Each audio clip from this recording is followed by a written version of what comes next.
First, I show you L800 how to change the temperature. First, the sensor is on the wall. You take out from the out in the air. Then second, change the defrost. How to change the defrost? I show you. Is for the together, the two buttons together.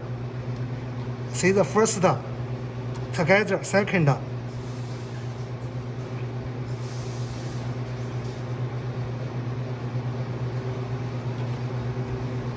You see, you found the ID.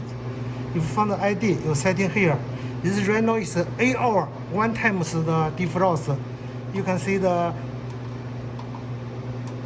when you setting the 8 hour and here and found the next is the ND.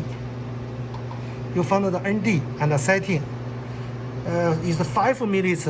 You can change it to the 4 minutes or 6 minutes. We change the 8 hour just one time 5 minutes and the setting. Okay, that's that.